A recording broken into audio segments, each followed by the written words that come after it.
as an executive who is moving upwards, who decides your career? Who decides where to go next? Most people depend on their managers to guide them on where to move next. And if that does not happen, then as a reflex, they make a decision to go to another organization, sometimes in a parallel move, sometimes in a new path. Frontline customer service into purchasing department, for example. Few grasp the idea of mapping in advance what their career would look like. If you look at their resume or CV, you would get a sense that either the person is stuck in the same position, same organization, or a different organization. Or you would get a sense that this person is all over the place. In today's session, we will discuss a simple approach to this very important skill, career development. Let us start. If I ask you who Oracle company is, or who Apple company is, it is very easy to answer. Oracle is a technology company that built its reputation as a database management powerhouse. Apple is a technology company that brought fun aesthetics and easy access to daily entertainment. If I ask you, who are you professionally, or as brought up in most interviews, tell us about yourself, what would your answer be? If you cannot answer that question, then you don't understand yourself professionally.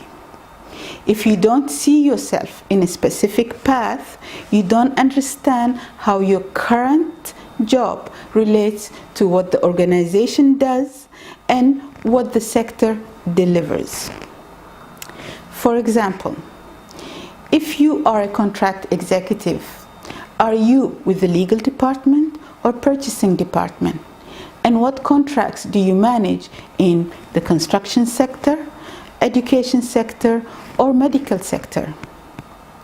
On a different level, you might not have made a decision on who you are professionally.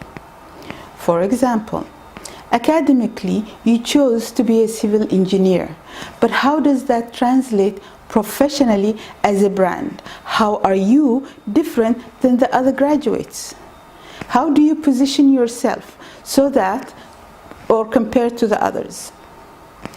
So, what do you need to do to excel in career development? You must master the following areas. First area, job function. You must master the technical requirement for this job and the next two levels above your job. The levels could be technical or managerial at your organization. Compare your job description to the descriptions of senior managerial and technical staff. The earlier you become aware of the different paths that exist, the sooner you'll be able to find which path suits you more and can focus your effort. Second area, sector knowledge. Compare your job title and job description to similar job titles and job description of other organizations in your sector and in other sectors. This will give you a sense of the size of the job market you will be competing in. It will also give you an early signal the changes that are coming up in certain sectors. This will allow you to acquire the necessary technical certification and position yourself competitively. An example of this is the changes that happened in the advertising sector. Few people were able to understand the impact of social media on organizations, marketing, and advertising efforts. So they were able to understand the social media tools available, who are the audiences for each tool, and how they would communicate appropriately to those audiences. Advertising companies that incorporated social media content creation into their services were able to survive the changes in the advertising sector. Which brings us to the third area. How are you available? How are you visible in the social media?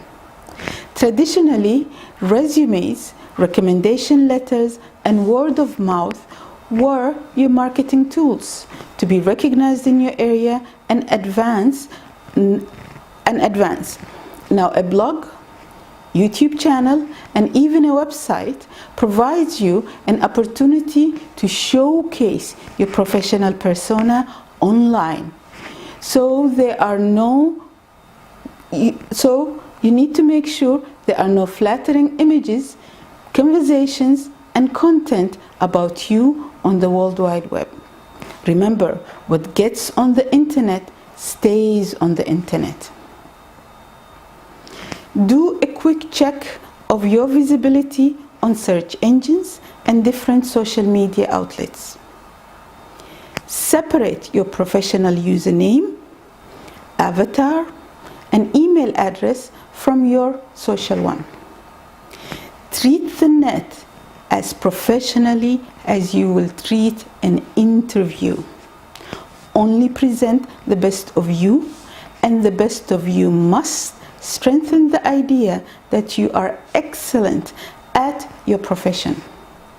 You can do that through blog posts, video posts delivered on regular intervals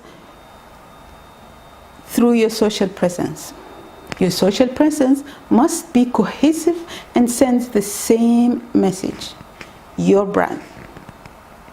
Finally, as a leader, to grow and progress, you must master the branding of you in the work arena. This brings recognition and respect from your peers, and it will make it easy for everyone to see you in a managerial or technical leadership position.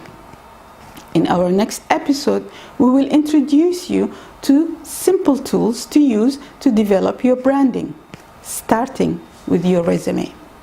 See you in the next episode. Thank you.